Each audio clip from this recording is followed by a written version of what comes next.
안녕하세요. 가진 것을 포기할 수 없었던 부자 관원에 대한 이야기입니다. 오늘 본문은 누가복음 18장 18절에서 30절입니다. 18절. 어떤 지도자가 예수께 물었습니다. 선하신 선생님, 영생을 얻으려면 제가 어떻게 해야 합니까? 지도자로 번역된 단어는 바리새인의 두령이나 회당장 또는 사내들인의 공의회 의원 등 주로 종교 행정상의 지도자 그룹을 가리키는 용어로 쓰였습니다. 젊었으며 큰 부자였고 높은 관직에 있으며 율법을 성실하게 수행하는 자였습니다. 마가복음에 나온 바로 예수께 꿇어앉아 진리에 대해 묻는 것은 그의 겸손함과 영적 갈급함을 보여주는 것입니다. 19절 예수께서 대답하셨습니다. 네가 왜 나를 선하다고 하느냐? 오직 하나님 외에는 선한 분이 없다. 그의 질문의 핵심은 영생과 자신이 행한 선한 일에 대한 관계성이었습니다. 예수님은 관심의 초점을 선의 근원이시며 선 자체이신 하나님께로 돌리고 있습니다. 20절 간음하지 말라, 살인하지 말라, 도둑질하지 말라, 거짓 증언하지 말라, 내 부모를 공경하라 라는 계명을 내가 알고 있다. 영생을 얻으려면 어떻게 해야 하느냐는 질문에 계명 준수로 답하십니다. 마태복음에 보면 그는 무슨 선한 일을 해야 하고 영생을 얻는 방법을 선행으로 물었습니다. 예수님은 영생은 선행으로 이루는 것이 아니고 설사 선행으로 얻는다 하더라도 이 계명들을 다 지킬 수 없음을 깨우치고자 하셨습니다. 그 가운데서도 이웃 사랑에 대한 계명들만을 나열하신 것은 그 부자 관원이 하나님 사랑의 계명은 물론 이웃 사랑의 계명도 온전히 지키지 못했음을 깨닫게 함으로써 인간이 계명을 온전히 지키는 것은 불가능하다는 것을 부각시키고 외형적 행위들의 내면적 동기가 어떠해야 함을 보여주기 위함입니다. 21절 그가 말했습니다. 그럼 모든 것은 제가 어려서부터 다 지켰습니다. 제가 다 지켰다는 문장의 형태를 보면 어떤 행위의 주체가 바로 주어 자신과 관계되는 것입니다. 바로 자기 자신을 위해 지켰다는 사실을 나타냅니다. 자기 자신의 의의를 나타내기 위해 율법을 지켰을 뿐이었습니다. 지켜야 한다는 의무감과 책임감으로 지켰을 것이고 그렇게 행하면서 자신이 율법을 잘 지킨다고 인식했을 것입니다.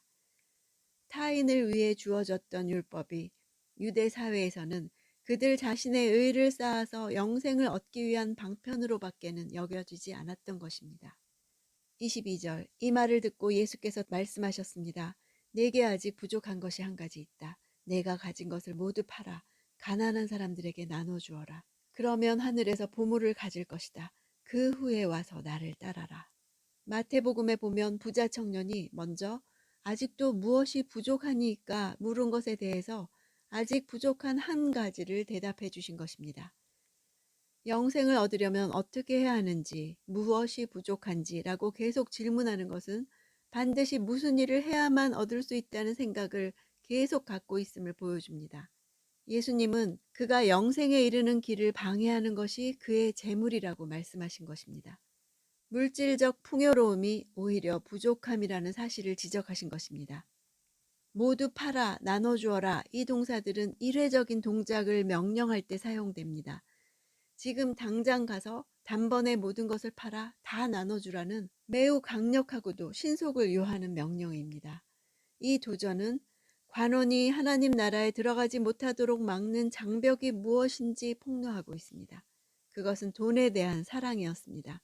돈은 그의 성취에 대한 자긍심과 자기 노력을 상징합니다. 그에게 요구하시는 것은 이 세상 것에 대한 미련을 버리라는 것이고 하나님 나라를 최우선적 가치로 삼으라는 뜻입니다. 23절 그 사람은 이 말씀을 듣고 슬픔에 깊이 잠겼습니다. 그가 큰 부자였기 때문입니다. 슬픔에 잠겼다는 말은 슬픔과 고민으로 애워싸였다는 뜻입니다.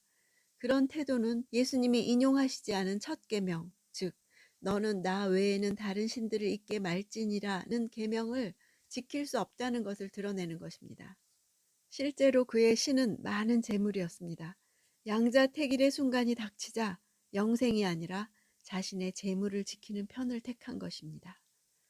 25절 부자가 하나님 나라에 들어가는 것보다 낙타가 바늘구멍으로 지나가는 것이 더 쉽다. 사람이 가진 것을 포기한다는 것이 얼마나 어려운지를 나타내는 표현입니다. 때로 바늘구멍이 예루살렘의 바늘귀 문이고 낙타가 짐을 지고서는 지나갈 수 없음을 나타낸 것이라고 해석하기도 하는데, 예수님 시대에 바늘귀 문은 존재하지 않았습니다. 그 문이 생긴 것은 예루살렘이 로마인들에게 파괴당했다가 재건된 후대의 일이었습니다. 26절, 27절. 이 말씀을 듣고 있던 사람들이 물었습니다. 그러면 누가 구원받을 수 있겠습니까? 예수께서 대답하셨습니다. 사람이 할 수 없는 일을 하나님께서는 하실 수 있다. 하나님의 은혜는 부자로 하여금 모든 것을 버리고 예수를 따르는 것을 가능하게 합니다. 하나님 나라를 위해 자신을 전적으로 포기하는 일은 하나님의 도우심 없이는 이루어질 수 없는 일입니다. 먼저 인간의 한계를 말씀하심으로써 구원의 근거를 사람에게만 둘 때 절망적일 수밖에 없음을 말씀하십니다. 28절. 베드로가 예수께 말했습니다. 보십시오. 저희는 가진 것을 모두 버리고 주를 따랐습니다. 베드로의 말은 모든 것을 버리고 주를 따르고 있는 자신들은 영생을 얻을 수 있겠는지를 묻는 것입니다. 29절. 예수께서 그들에게 말씀하셨습니다. 내가 진실로 너희에게 말한다. 하나님 나라를 위해 집이나 아내나 형제나 부모나 자식을 버린 사람은, 버리다라는 동사는 자기 자신으로부터 떠나보내다 라는 뜻입니다. 하나님의 나라를 위해 헌신하지 못하도록 마음에 매여 방해가 되는 것들을 마음으로부터 떠나보내야만 한다는 것입니다.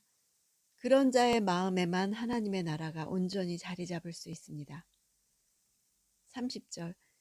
이 세상에서 여러 배로 받을 것이요 또한 오는 세상에서 영생을 받을 것이다. 세상의 것을 버린 자들에게는 현세에 새로운 부요함이 주어집니다. 그것이 꼭 물질적 보상으로 오는 것은 아닙니다. 현세에서 경제적 궁핍과 육체적 고난을 당할 수도 있으나 이와는 비교할 수 없는 그리스도와 동행함으로써 얻을 수 있는 평강과 영적인 복이 있습니다. 이것은 약속입니다. 현세에 누리는 이런 축복은 내세에 누리게 될 영원한 축복을 미리 맛보는 것입니다. 가장 큰 상은 영생입니다. 영생은 부자 관원이 확신하기를 원했던 그것입니다.